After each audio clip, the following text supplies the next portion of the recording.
Noite a todos. Falou, professora, eu nem me dei conta que era eu. E eu agradeço a todos que estão aqui nessa última noite. Ontem eu não consegui estar presente na fala do professor Caio, mas acredito que tenha sido maravilhosa, tanto como as outras, da professora Wanda, do professor Lori. Quando recebi o convite, aceitei.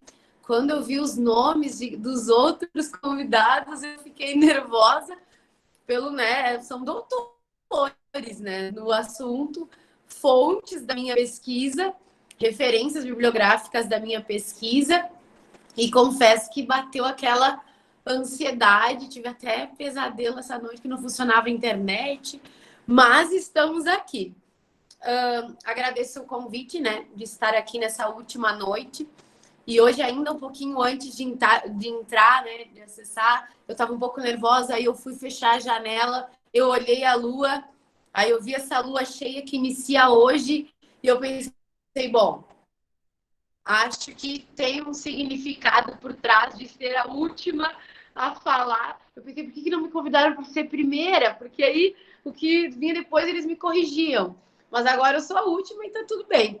Quando eu vi agora também a professora Gisele, a Wanda, a professora Wanda, eu pensei, gente, eu estou me sentindo que as duas estavam avaliando a minha banca de dissertação, mas é um prazer estar aqui e falar um pouquinho das minhas pesquisas acerca do tema, que começaram no meu final da graduação, porque a graduação, a minha pesquisa eu fiz sobre espiritismo na cidade do Fundo, ainda falo sobre o espiritismo, é uma das outras áreas que eu estudo, mas quando eu estava lá estudando o espiritismo kardecista, eu pensava, não, tem alguma coisa a mais.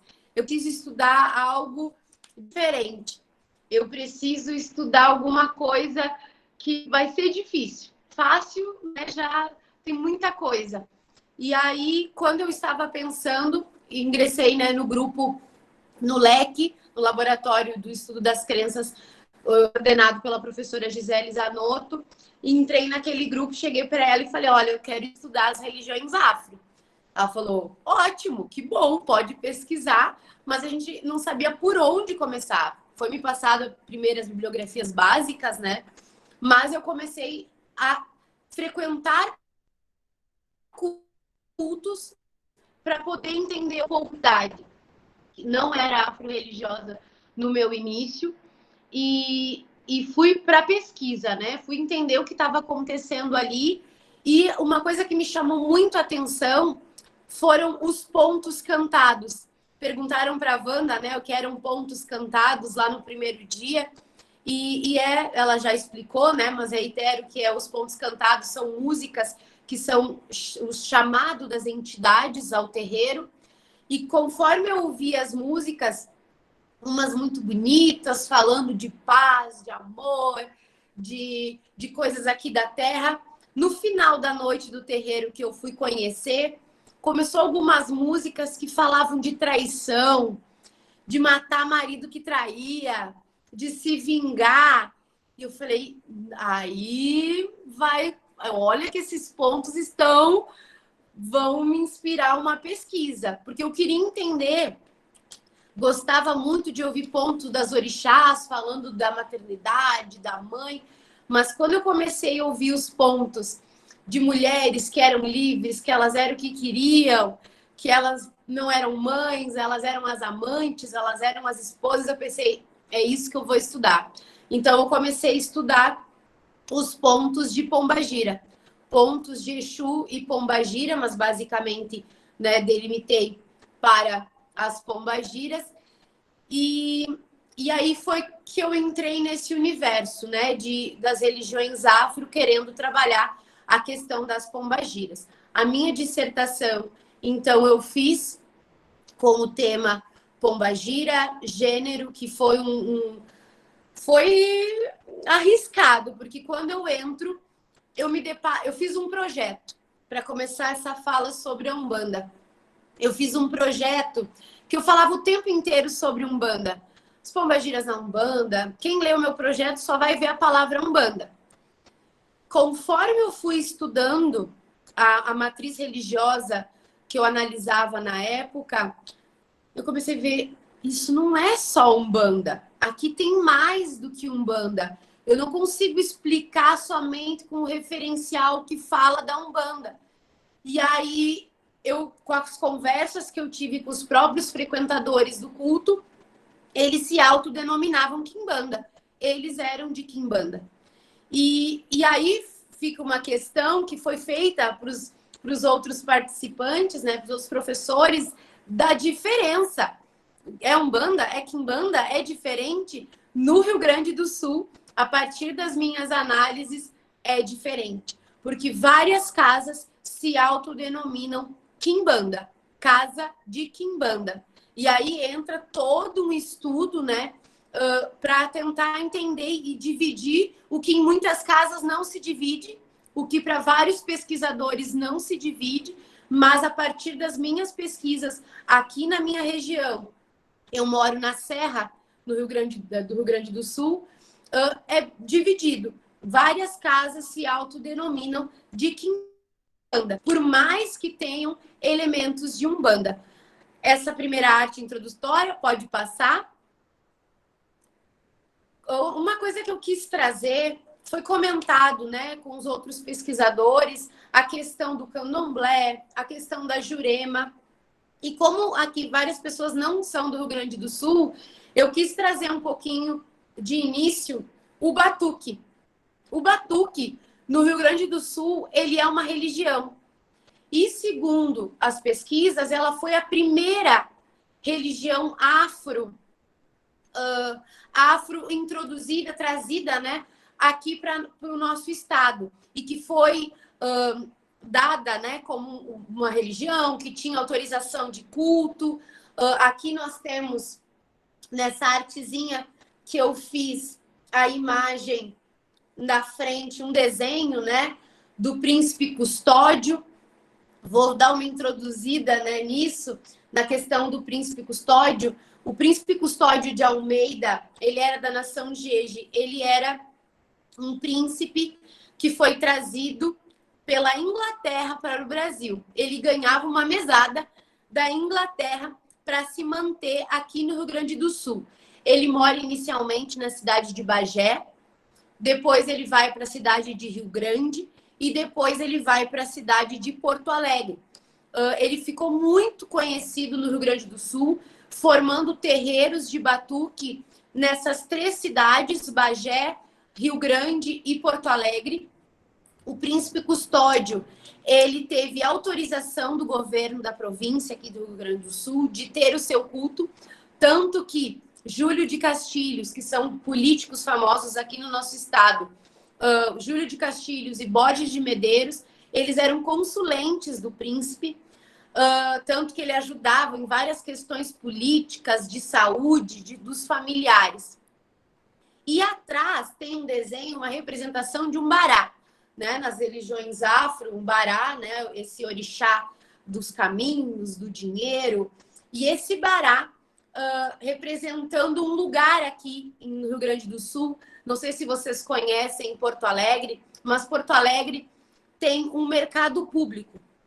Esse mercado público, no centro dele, tem igual o desenho que tem ali de um assentamento para esse bará. Quem objetivou e fez o pedido aos governantes aqui do estado nesse período foi o príncipe custódio. Fez esse assentamento do bará no meio do mercado público. No mercado público de Pelotas também tem um assentamento do bará, onde as pessoas, tanto iniciadas no batuque como na Umbanda, muitas pessoas, durante a sua iniciação nas religiões afro, vão ao mercado público, fazem um ofertório nesse centro para ter prosperidade na sua vida e ter, né, resultados ligados ao dinheiro, aos caminhos abertos, ligados à figura do bará. Então, no Rio Grande do Sul, por mais que também tenha vários elementos parecidos e tidos também de casas de candomblé. Uma dos principais números de afro-religiosos fazem parte do batuque. O nome inicialmente não era batuque, ele ficou tido pelos sons dos tambores, e as pessoas diziam que ali estava tendo um batuque, e aí eles adotaram como nome da religião. O batuque, as músicas são nas línguas africanas dos povos, tanto Jeje como Cabinda, as mesmas divisões que tem no candomblé também tem no batuque. E eles surgem quase no mesmo período, né? Na história dessas duas religiões africanas, né, no Brasil. A Umbanda, então, pode passar? Então é importante, pelo menos para quem não sabia, aqui nós temos o batuque, além do candomblé ou da nação, que é um outro tipo de religião afro. A Umbanda, ela surge, então ela vem para o Rio Grande do Sul em 1926, por meio de Otacílio Charão. Ele era um marinheiro, ele era da Marinha Mercante, ele é nascido em Santa Maria, mas acredite-se que no Rio de Janeiro ele tem contato com a Umbanda, e quando ele vem, volta, né, para o Rio Grande do Sul e vai morar na cidade de Rio Grande, ele funda a primeira casa de Umbanda aqui do Rio Grande do Sul, que é conhecida como o Reino de São Jorge, que existe até hoje, né, na cidade de Rio Grande. E depois, e posteriormente, pode passar? E no ano, ele foi registrado em cartório. Então, então se sabe, né, se tem como a primeira casa, porque ele registra essa casa de Umbanda, esse reino, né, de São Jorge, no cartório. E pode... aqui, passou. Eu falei, pode passar, e eu não tinha passado no meu computador. E aqui tem algumas regras que tinha nessa casa, é muito parecido com os elementos que tem até hoje nas casas de Umbanda, a vestimenta branca, tanto masculina quanto feminina, a utilização de guias, de cordões, né, para ser mais claro para as pessoas que não fazem parte do culto e não conhecem muito sobre isso. Isso são as regras que os frequentadores recebiam, do como se portar durante as sessões no reino de São Jorge, tanto que o próprio nome, o primeiro nome, carrega a questão do Centro Espírita Reino de São Jorge. Então, várias casas que a gente encontra aqui no Rio Grande do Sul de Umbanda carrega aquele nomezinho Centro Espírita, porque faz essa ligação, né? Tanto com o cristianismo, tanto com elementos do espiritismo e com elementos africanos. O que eu observo muito nessa região, principalmente aqui da Serra do Rio Grande do Sul, é a questão ao povo negro, as duas únicas representações são os nomes dos orixás, que são tidos, né, nos congás. Os próprios congás, as imagens são somente de santos católicos. É muito difícil encontrar um terreiro, uma casa de Umbanda que carregue santos iorubás, né, a imagem dos orixás em Iorubá, as imagens negras, né? A maioria, então, aqui são os santos católicos, mas fazendo esses nomes, né? Oxalá, Jesus, trazendo esses dois elementos. E os pretos velhos. Então, essa é uma ligação que a Umbanda daqui faz da África, faz do negro. Mas a questão dos próprios nomes já traz muito uma questão que alguns pesquisadores trazem de negacionismo da cultura negra, né, africana, ou também de sobrevivência. Então, trazendo a questão do próprio nome, Centro Espírita Reino de São Jorge, já é uma maneira de conseguir se manter no Rio Grande do Sul, ou no Brasil, né, que é um país ainda muito intolerante, e pense em 1926. Então, era uma maneira de se manter, mas, para outros pesquisadores, também uma maneira de negar, né, a cultura afro, fazendo um embranquecimento dessa religião mas para poder continuar tendo as suas práticas sem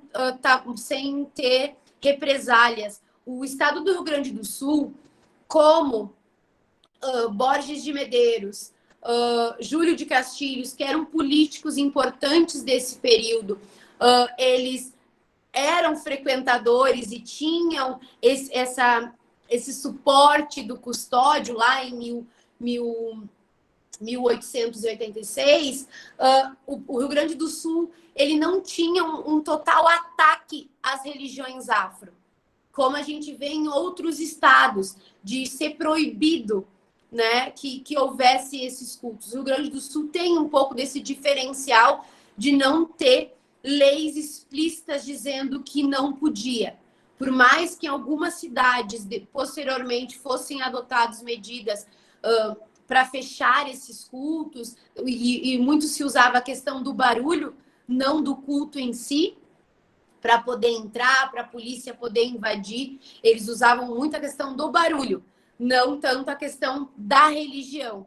Então, quando eu analisei vários jornais do período, a maioria das questões que tinha era a invasão desses terreiros, da prisão de membros das religiões afro, em função do barulho, que estavam prejudicando a ordem, né, das cidades, principalmente Porto Alegre, Rio Grande, Pelotas, que são cidades, né, as mais antigas, né, do Rio Grande do Sul, que tem a presença desses cultos.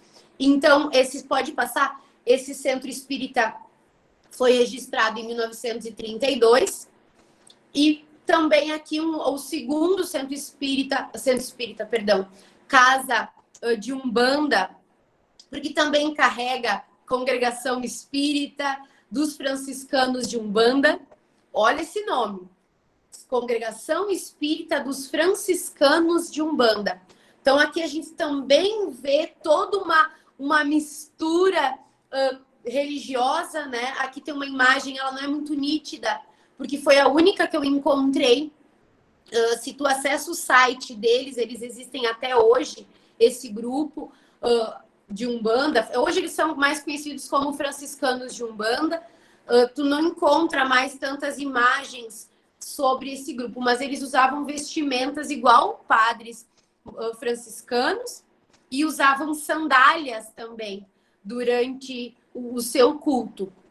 Quem organiza esse segundo, né, segundo as documentações, esse centro de Umbanda é Laudelino de Souza Gomes, que ele funda em Porto Alegre. Até hoje essa casa tem suas atividades, e ela são vários elementos muito interessantes de analisar, porque a casa até hoje, então, carrega essa questão das vestimentas igual franciscanos, tanto que tem pesquisas que falam que no próprio Congá tem a imagem de São Jorge, e junto também tem do Padre Cícero. Então eles fazem muito essa mistura com crença, né, e com a fé católica, e que é muito interessante. Mas a casa, até no site, tem poucas informações para a gente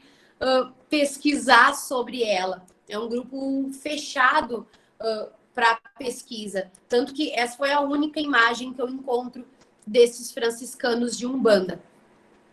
Foi a primeira, então, posteriormente, as casas se multiplicam em Porto Alegre, tanto em Rio Grande quanto Pelotas, Passo Fundo também, depois que são os grandes centros, Caxias do Sul, do Rio Grande do Sul.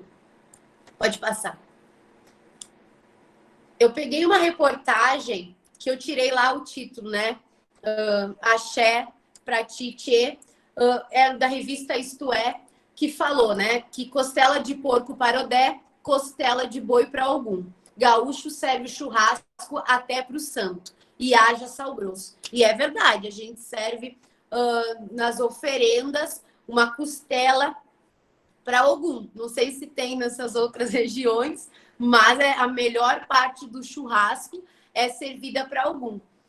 Muito ligado, por exemplo, essa questão, né, do churrasco, da costela servida para Ogum, porque acredita-se que os escravizados que participaram da Guerra Farroupilha, aqui no Rio Grande do Sul, antes de uma batalha, eles faziam oferenda para algum, para eles vencerem, para eles sobreviverem. Então, a melhor parte de um churrasco é a costela. Então, para o gaúcho. E aí, eles pegavam essa costela e o primeiro pedaço era servido para algum, para poder vencer essa batalha. E até hoje, nas oferendas para algum, são ofertados as 7 ripas de costela de boi para ele. Então, bem assadinha, bem temperada, como você gostaria de comer. Então, é ofertado para algum.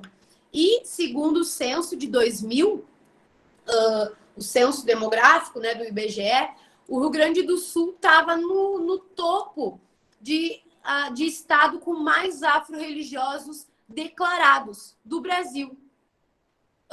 E aqui, né, nesse texto que a Isto É publica, lá em 2002, e é uma coisa interessante da gente analisar, é que aqui, do Rio Guaíba aos Pampas, descendentes de alemães e italianos balançam ao toque dos tambores e fazem do estado um enorme terreiro de axé do país. E é isso, se vocês frequentarem e conhecerem os terreiros aqui do Rio Grande do Sul, os terreiros de Umbanda, a maioria é branco. A gente encontra a população negra no batuque, no candomblé, mas na Umbanda, a maioria dos que eu conheci, dos que a gente tem contato, são brancos os frequentadores.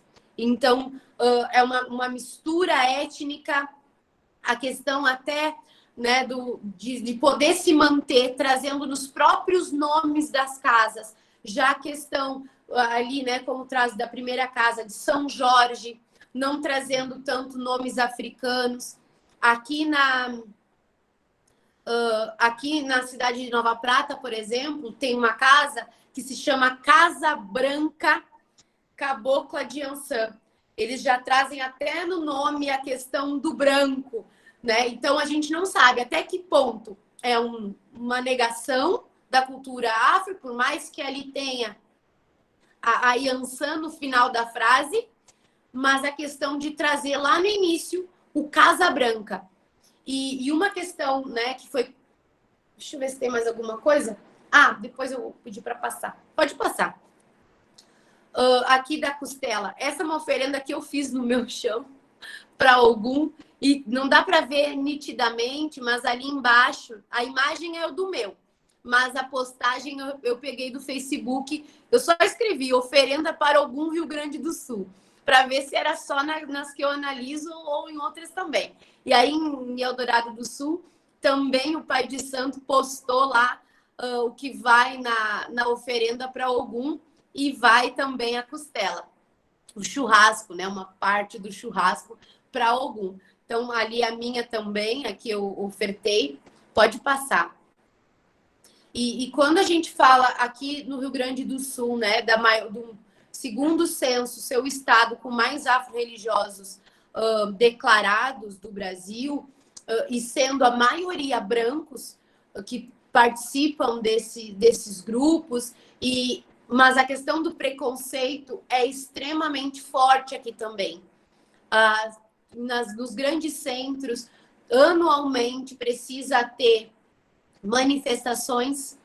Hoje em dia, aqui na minha região, eu faço parte de um grupo que é Movimento Negro Raízes, que é na cidade de Bento Gonçalves, mas ele também tem pessoas ligadas a Caxias do Sul, por exemplo, e a gente está sempre acompanhando a movimentação de situações de intolerância religiosa. Então, o grupo tem advogados, tem psicólogos envolvidos para as pessoas que sofrem de questão de intolerância. Ali tem uma imagem, a menor é do Iemanjá, que foi queimada em Rio Grande. A do lado é na cidade de Cerrito, próxima a Pelotas, também uma Iemanjá que foi depredada por movimentos religiosos, por outros segmentos religiosos que fizeram uma campanha contra o demônio na cidade, e aí foram lá e quebraram a imagem. Então, nós temos ali uma manifestação em Caxias, ao lado também em Pelotas, para lutar contra essa intolerância religiosa. Então, nós temos uma Umbanda que, desde o século XX, vai tentando se manter, tenta se enquadrar no preconceito que tem aqui no estado, mas ainda permanece. A minha região aqui da Serra, há pouco tempo que começou a se falar disso, se falar das religiões afro. Há uns 5 anos atrás, não se tinha uma fala, um ensinamento, inclusive nas escolas, sobre as religiões. Lá, quando eu estava terminando a graduação, iniciando, pensando no meu projeto do mestrado, e uma escola me convidou para falar sobre as religiões afro. No início, eu fiquei com muito receio de falar sobre isso.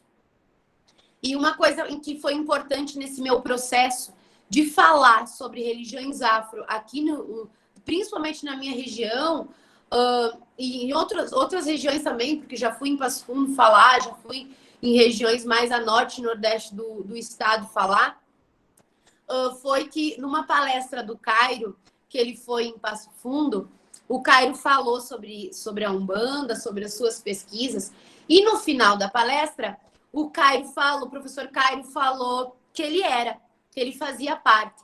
E nas minhas primeiras palestras que eu falava sobre as religiões afro, eu não dizia que eu era. Eu tinha um receio de me colocar como uma professora, pesquisadora, historiadora, mas também afro-religiosa, que eu poderia estar ali tentando converter aqueles alunos, porque eu falava desde pré-escola a ensino médio. E aí eu fiquei com aquele receio, e quando o Cairo fala naquela palestra em Passo Fundo que ele era e que não podia negar que ele fazia parte durante as suas palestras, eu pensei, não, agora vai mudar. Agora, das minhas falas, das palestras, irão mudar, porque eu sempre falava eles. Claro que eu ainda falo eles, mas no final eu sempre me coloco também e digo que sou afro-religiosa. Mas falar de religiões afro no Rio Grande do Sul, como deve ser em Santa Catarina, como deve ser em outros estados do Brasil, né? Mas no sul do Brasil, com essa presença muito forte, principalmente na minha região, de italianos, alemães, poloneses, e que tem muitas casas, muitos terreiros de Umbanda aqui, que enquanto eu não falava isso, não ia nas escolas para falar sobre essas religiões, muitos não conseguiam, nem falavam que eram. Eu lembro que uma vez eu fui dar uma palestra e um menininho, sempre a professora depois me contou que ele sempre usava gola alta, assim, nem a minha. E durante a minha palestra eu falei sobre Oxalá, falei sobre as guias, e aí no meio da palestra ele puxa uma guia que ele tinha. E aí no fim, ele começou a falar na palestra, falar sobre fazer perguntas, mas perguntas de quem já sabia a resposta, né? E aí, para eu poder entrar no assunto. E eu vi o quão é importante falar desses assuntos. Porque tem crianças, tem adolescentes que fazem parte dessas casas, tanto de Umbanda, a maioria Umbanda nessa região, e não tem coragem de contar que é. Porque não tem ninguém que fale sobre. Então, e quando terminei a palestra, esse menino tirou a guia e os colegas olharam e viram que ele tinha uma guia, eles queriam saber o que era aquela guia. E aí ele explicou, ele tinha um conhecimento que os colegas não tinham. Então, o que antes para ele era uma questão de vergonha, porque eu já fui em palestras, um ano que eu fui agora esqueci o nome, em Santa Catarina, que tinha muitas crianças, por exemplo, do candomblé, que tem que raspar a cabeça. Muitos mentiam, já teve crianças que mentiam que estavam com câncer, para não dizer que estavam fazendo a raspagem do cabelo, porque tinham iniciado no candomblé, ou que tinham piolho. Então, preferiam dizer que tinham doenças do que dizer a sua religião. E aqui no nosso estado é muito frequente isso, dessas crianças não contarem o que elas são, que religião elas cultuam, e tem muito.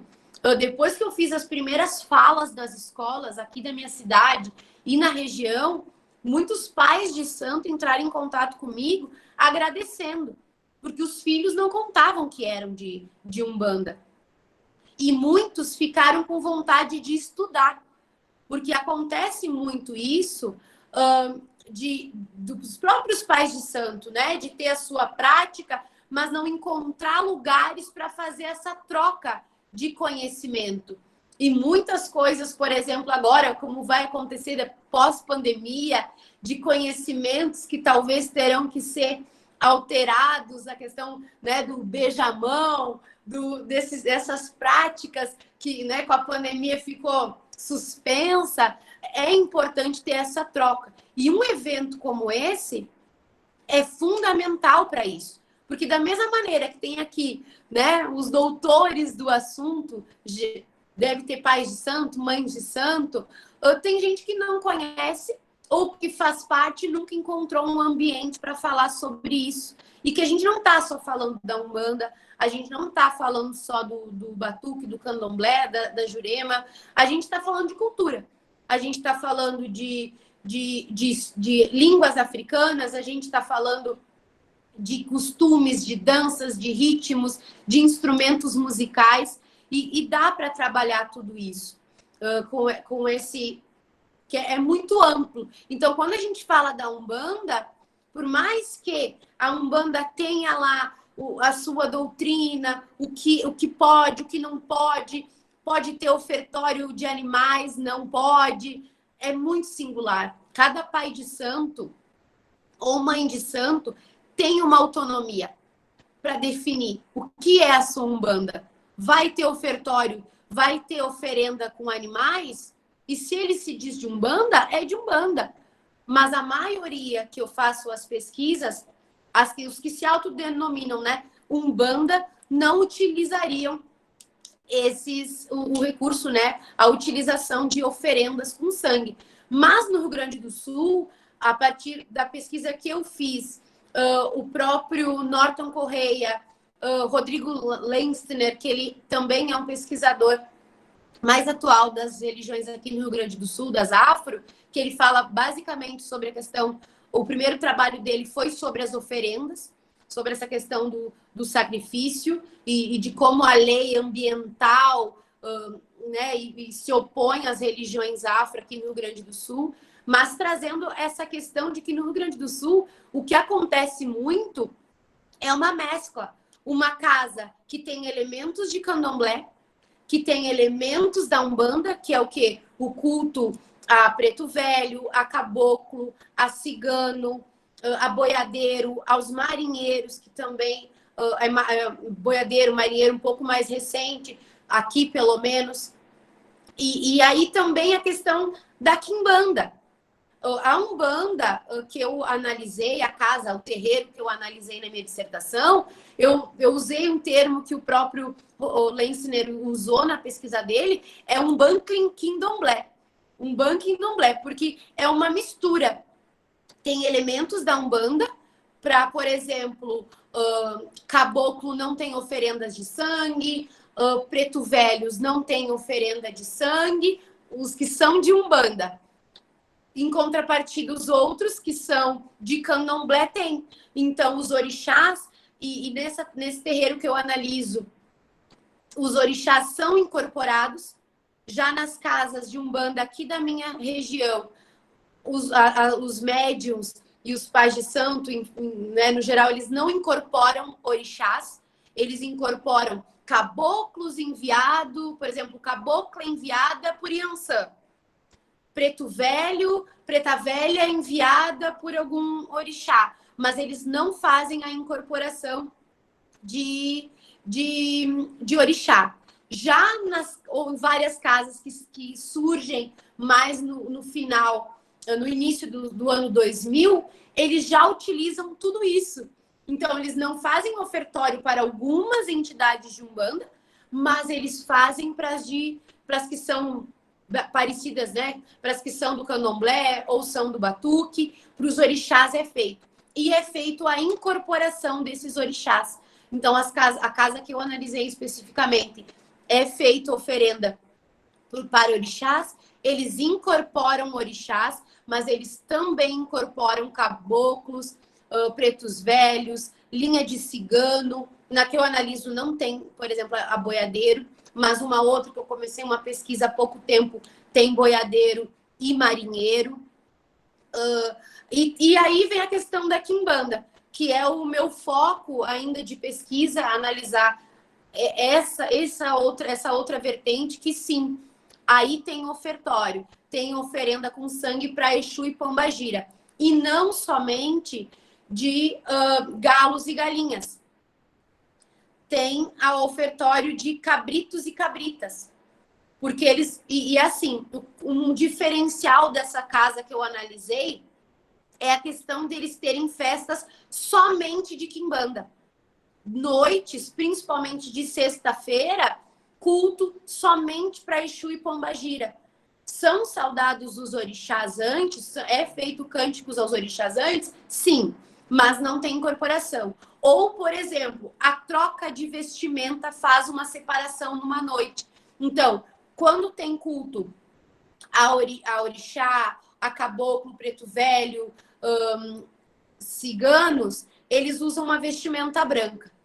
Aí todos se recolhem, trocam a cor da roupa para preto, vermelho e fazem o culto a Exu. E aí, segundo eles, começa a linha de quimbanda, com charuto, com bebida alcoólica, a maioria, né, cachaça, mas também tem alguns que é vinho, mas tem essa utilização, enquanto outras casas não fazem o consumo de bebida alcoólica para Exu e Pombagira e continuam com a vestimenta branca, né? Mas isso são singularidades de cada casa, porque cada pai de santo tem essa autonomia. Então, por mais que a Umbanda tenha fóruns que se organiza, tem universidades, grupos teológicos que estudem a Umbanda, cada casa vocês vão encontrar uma realidade diferente. E assim, acho que falta pesquisador para analisar tudo isso, todas essas singularidades. Porque quando a gente está lá observando e vendo, a gente lê os autores, a gente pensa, como é que eu vou enquadrar? Quando eu comecei a estudar as pombagiras, eu pensava, como é que eu vou definir elas? E eu percebi que elas não tinham definição. E não sou eu que ia dar. Então, eu tive que levar as pombagiras para uma teoria, para uma ideia queer, de não poder analisá-las. Não poder dizer, elas são isso, elas são aquilo. Elas são o que quiserem ser. Elas são o que o médium faz delas. Elas são o que a oralidade do terreiro faz deles. Então, estudar as religiões afro, estudar a Umbanda, estudar, né, todo esse universo, é estudar a oralidade, é estudar a singularidade de cada terreiro.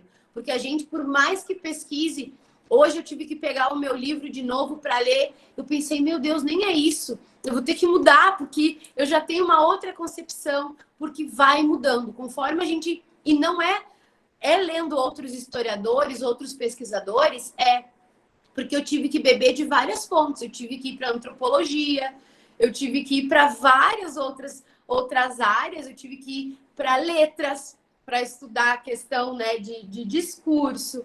Eu tive que ir para muitas áreas que não eram só da história, para poder entender entender, e nem tá tudo entendido, porque tem muita coisa.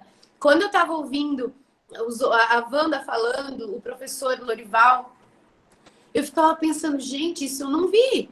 Isso não é exatamente igual, né? São concepções muito diferentes, tem similaridades, mas são universos muito, bem diferentes. Cada estado tem singularidades. Quando eu fui lançar o livro na Paraíba, na Universidade Federal da Paraíba, eu ouvi eles falando da Jurema, eu pensava, eu nunca vi isso. Eu preciso conhecer a Jurema Sagrada, eu nunca fui. E aí tu pensa, gente, é muito distante. Parece que a gente está em outro país e que a gente não conhece aqui. E nunca termina uma pesquisa sobre isso. E não tem um discurso que define a Umbanda é isso, a Umbanda é aquilo. A Umbanda é o que as pessoas fazem dela no seu terreiro. E quando eu falo de Exu e Pombagira, ela é a Umbanda vira Quimbanda, ou ela é a Quimbanda quando a luz apaga. E por muitas pesquisas, coisas que eu li, né, sobre esse assunto, até a questão, fechou a porta, quando é a hora da Quimbanda, fecha a porta. Então, tu já não sabe o que acontece lá dentro. Sendo pesquisador e convivendo com várias pessoas, por exemplo, aqui da minha região, que tem casas de Umbanda, e aí eles diziam, não, é Umbanda branca, a gente não mata bicho, não tem álcool. Mas aí, quando fecha a porta, acontece tudo isso, né? Mas as pessoas de fora não precisam saber. Então, é uma coisa que é complicado de falar, porque eu, sendo historiadora, mas também hoje frequentando casas de Umbanda, de Quimbanda, de Batuque Candomblé, tu vê que o discurso, às vezes, não é a prática que acontece num terreiro com a porta fechada. Então, aí a gente vai analisar, vai dizer, é Umbanda, não utiliza o sacrifício animal, não cultua o Exu, a Pombagira, não bebem álcool. Isso aberto ao público que vai lá com preconceito, ao público que vai lá achando que é macumba, que é feitiço, que é coisa do diabo. E aí fecha a porta, rola sim um sacrifício, rola um Exu bebendo uísque, bebendo cachaça, só que é uma coisa de se adaptar a essa realidade. Então, a Umbanda ela é uma sobrevivente, como o Batuque, como o Candomblé, como a nação, que sobreviveram a um país preconceituoso, racista, intolerante, né?